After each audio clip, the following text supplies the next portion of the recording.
Dans notre équipe, on était, comme pour l'équipe précédente, des étudiants très variés. On a des ingés en BTP, des énergéticiens, on a également des architectes, des étudiants qui font du management, de la politique, de l'urbanisme.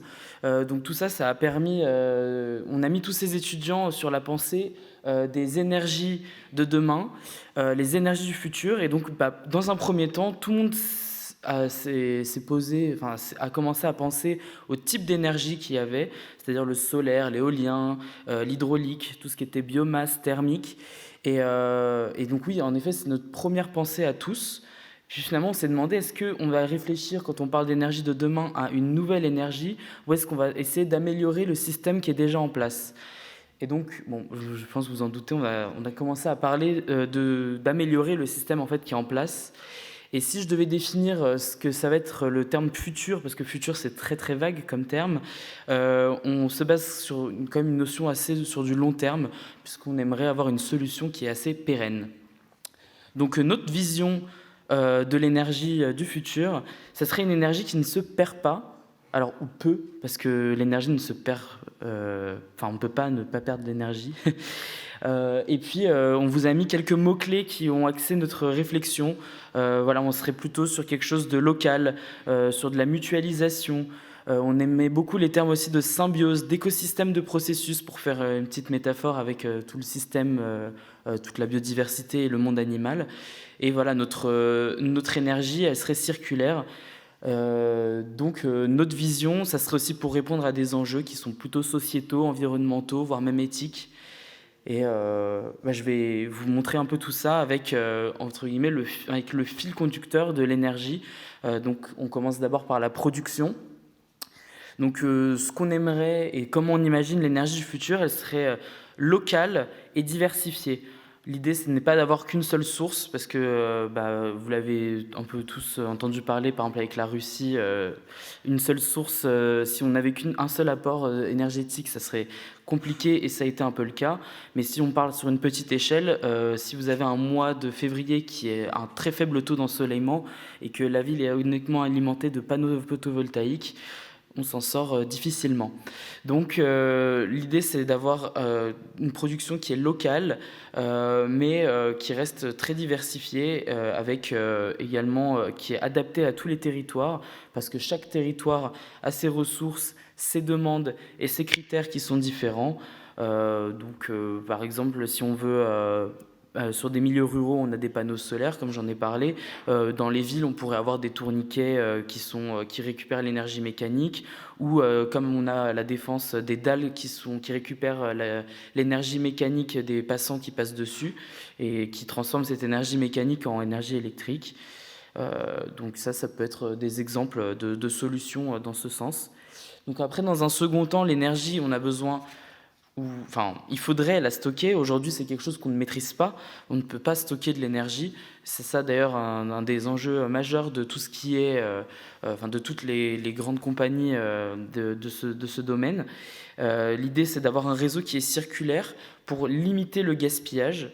On sait que ça sera jamais zéro, mais c'est de moins le limiter. Et après, on a commencé aussi à penser à des habitats en collectivité, donc à l'image de la symbiose comme on peut trouver dans le monde animal. Le stockage, ça pourrait être valoriser des savoirs ancestraux et traditionnels, pour également dans le choix des matériaux. Donc je prends l'exemple des igloos, par exemple. Les Inuits qui, avec leur art de construire des igloos, arrivent à créer des habitations qui sont très efficaces en conservation énergétique. Et en fait, on pourrait s'en inspirer dans plein de domaines, et chaque région, chaque population a ses façons de faire, de par l'histoire a su nous le prouver. On a l'exemple aussi des murs-poids qui récupèrent la chaleur thermique en journée et la redistribuent après pendant la nuit à l'intérieur des logements, vu qu'il fait plus froid dehors, pour qu'ils récupèrent la chaleur à l'intérieur. Donc voilà, on a un peu des exemples comme ça. Donc ça serait pas forcément stocké, mais du coup redistribuer de façon efficace et directe l'énergie. Et donc ça vient justement sur le point suivant, la distribution. Donc comme je viens de le dire, la distribution, il faudrait qu'elle soit directe de par un système qui est solidaire, avec des petites distances. Donc l'idée, c'est pas de remplacer les lignes à haute tension qui sont sur des longues distances, mais bien sûr les réduire et pouvoir avoir une complémentarité entre les systèmes, on va dire, plus locaux et des systèmes qui sont sur des grandes échelles. L'idée, voilà, si je veux donner des termes clés, ça serait mutualiser des énergies, avoir des équilibres dynamiques. Mais là où se posent potentiellement encore des questions, ça serait pour les grandes agglomérations. Et donc là, on en vient à l'autonomie et la gestion énergétique. Dans la gestion énergétique, on voudrait s'inspirer du vivant en fait, pour ce genre de choses, et on pense que ça serait une solution qui serait des plus naturelles.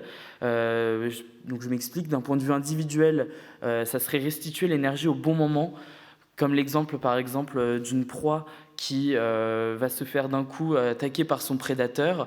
Elle va savoir au bon moment on va dire, expulser toute l'énergie qu'elle a accumulée dans la journée en mangeant, en buvant, et pouvoir potentiellement survivre en utilisant à bon escient cette énergie au bon moment pour pouvoir fuir et limite distancer son prédateur.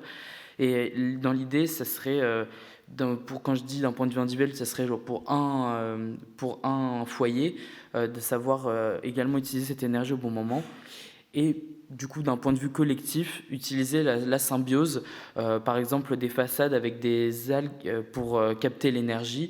Donc là, j'utilise la symbiose dans son premier sens, c'est-à-dire en utilisant en effet des espèces végétales ou animales, mais on pourrait également penser à étendre ça de façon imagée à toute une communauté ou une agglomération. Et donc, bien sûr, l'idée, c'est que si toute l'énergie, toute cette gestion de l'énergie se fait dans notre entourage et très proche de nous, on serait sensibilisé sur notre consommation énergétique. Et comme on a pu le voir, est-ce que finalement la meilleure des énergies, c'est celle qu'on n'a pas utilisée? Voilà, ce serait une bonne façon de voir les choses. Et donc, pour finir, pour conclure, je pourrais mettre une petite ouverture. Donc, on a cette idée de dynamique, de mutualisation qui reste un enjeu assez compliqué, même en milieu rural. Faut pas croire, même si on a plus d'espace et plus de ressources à disposition, ça reste quelque chose qui est compliqué. Mais il y a une question qui est quand même assez complexe et qu'on nous a un peu demandé toute la journée, c'est comment transposer ce local au niveau de la ville. Donc là, on a pu voir, comme j'en ai parlé tout à l'heure, les dalles à la défense, donc des dalles mécaniques. On peut faire des recharges par induction. On peut également réutiliser de façon naturelle tous les restaurants, les chaleurs qui sont produites par les restaurants ou les lieux de commun à tous les rez-de-chaussée des immeubles et des bâtiments, en général dans les grandes agglomérations, pour chauffer les étages d'habitation qui sont au-dessus.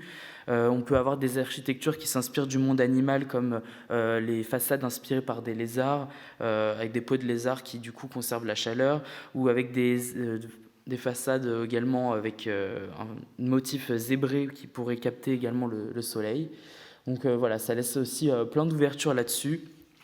En tout cas, voilà, c'était notre vision des énergies du futur. On espère vous avoir embarqué avec nous dans ce voyage temporel qui est plein de doutes et d'incertitudes. Et d'espoir, non, aussi. Et d'espoir, on espère aussi. Et maintenant, du coup, la balle est dans votre camp et on a hâte, nous, en tant qu'étudiants, à y prendre bientôt part. Voilà.